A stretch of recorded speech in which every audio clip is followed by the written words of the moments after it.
Lagi ako yung nakikita, masama. Pero pag siya yung gumagawa, bakit parang hindi lagi siya napapagalitan? Parang ako. At tulad din nag-aaral pa kami. Ako, walang bakon. Siya, pag sahod ng tatay ko, binibigay siya yung palihim pa. O paano ka naman hindi sa mga loob, di ba? Tapos papainggit pa niya sa amin, o nabigyan siya. Di ba sa mga loob mo sa ganon? Napakarami pong sama ng loob ng mga anak ni Aling Annabel. Alamin nga natin kung ano naman ang reaksyon ni Edna at ni Angela sa mga sinabi ni Donabel sa pagbabalik po ng nag-iisang talakserye at Barangay Hall on Air, ang Face to Face. Hindi po talaga ako mahilig sa away. Ayoko talaga ng away. Ayoko yung may iskandalo po. Ako yung ano ng mga kapitbahay. Ayoko po ng gano'n. Miss Amy Perez would like to thank the following: Dr. Steve Marcan of GAOC Dental Clinic, Philips Time, Face and Figure, Salon de Manila, Plains and Prints, Watercolors Makeup at Shangri-La Mall, Gloss Nails, Angel Wings and Beautiful Things by V. Hans Mortel would like to thank Dr. Manny and Pai Kalayan, Molecules. Face to Face would like to thank the following: AXN Time and Sports Shades, EC27 Guava Plus Organic Soap, effectively controls 27 skin problems. Ludi's Peanut Butter, a tradition of nutrition. F101 direct sales apparel and shoes. Home Appliances by Minami, galing ng quality. Placenta by Samstre. Guardian Alcohol. Prime Rocks Bleach, ang bleach na di masangsang. Mabisa na, mura pa. Gawang Pinoy. Face to face! Harapin mo! Face to face! Face to Face is brought to you by... Back to Face dito sa TV5.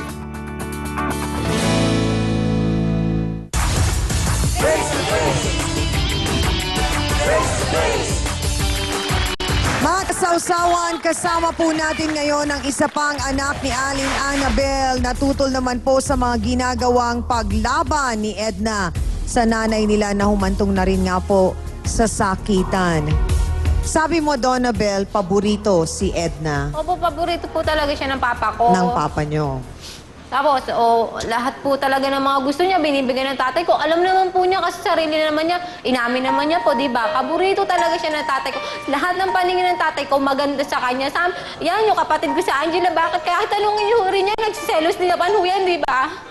Kahit tanungin niyo siya, nagsiselos siya dahil iba ang paningin ng tatay namin sa amin kaysa sa panganay na Bakit anak. po ba nagkaganon, Aling Annabel? Bakit hindi po naging patas ang pagtingin sa mga bata? Ganon siya ganon siya sa mga anak niya Wala lang, hindi man lang siya, bakit minumura na ako sa harapan niya. Hindi man lang ba siya marunong mangaral sa anak niya.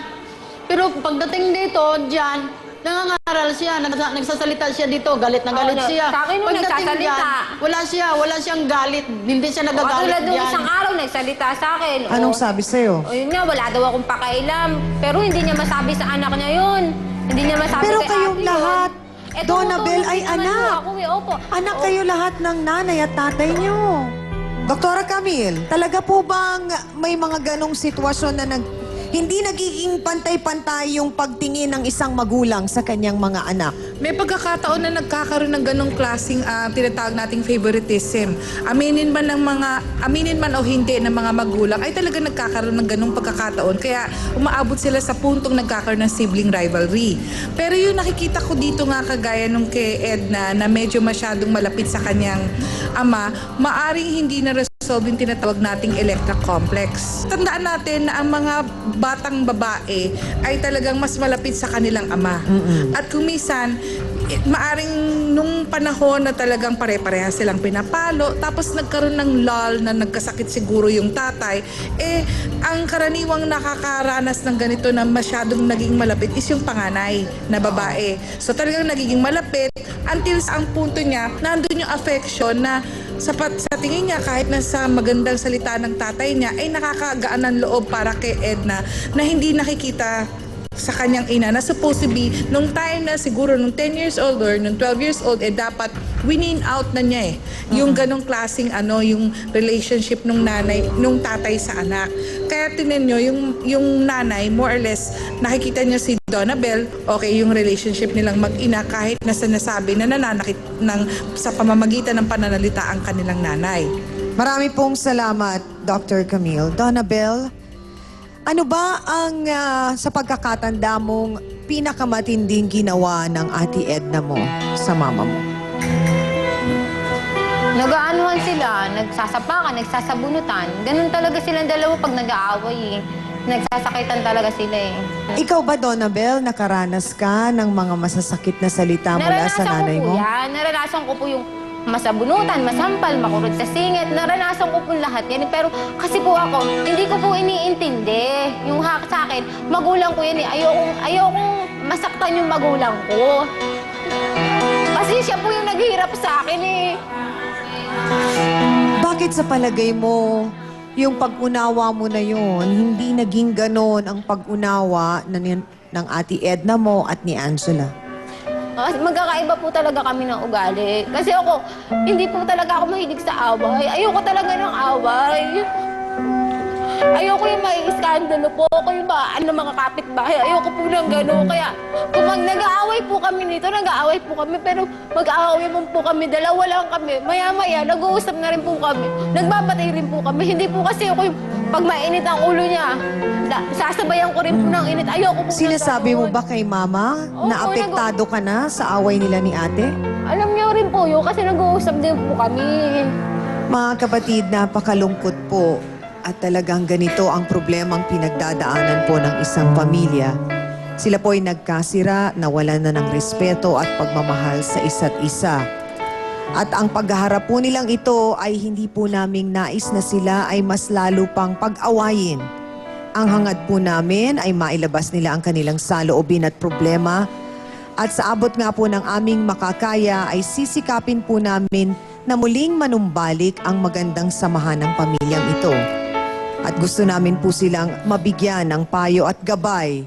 Kaya po oras na para sila po'y kausapin ng ating trio tagapayo para po sa isang counseling. At sana nga po, buksan nila ang kanilang puso't isipan para maayos po ang kanilang pamilya. Ano man ang nagawa mo, ikaw ay sorry, at least sa harap ng lahat ng tao, sa harap din ng Diyos, no? Pinapatawad ka kasi ikaw mismo sa'yo nagsimula ang paghiling ng tawad. Mali yung gagantihan mo ng pananakit ng mama mo. Ano pa yun, ha? Kasi actually, kung ngayon kasi yan, siwalay na yung dalawang yan eh. Yun na nga yung sinasabi ko eh. Sabi nga nito mga bata, kahit Kaya lang makipagplastikan nila nga daw, na sana Kaya lang daw, gusto lang- ay makipagbati, kaso ayaw. Gusto ko lamang pong ipaalam sa ating pong mga bisita na kayo po ay mapalad dahil nabigyan po kayo ng pagkakataon na makausap ninyo ng masinsinan ng ating pong trio tagapayo. Sana rin po pinahalagahan ninyo ang bawat payong ibinigay po nila sa inyo dahil kayo po ang makikinabang noon at hindi po kami. Meron pa rin po silang ilang mensaheng nais iwan po sa inyo. Unahin ko po si Attorney Acosta. Aling Annabel, na kinikilala ng batas ang pangunahing obligasyon ng mga magulang na sabi nga palakihin, mahalin at ihanda ang magandang kinabukasan ng ating mga anak. Subalit kalakip ang obligasyon na yon ay yung wastong pagdisiplina. No? Ngunit kung mayroong puot at galit sa iyong kalooban ngayon at yan ay nananatili upang disiplinahin mo ang iyong mga anak, mamamali ka at kailanman ay makukulong ka sa puot at galit na kalagayang yan. At sasabihin ko sa iyo, kailanman sa pagkabuhay mo, hindi ka magiging epektibong magulang dito sa lipunan at maging sa mata ng Diyos. Marami pong salamat, Attorney Benedicto Acosta.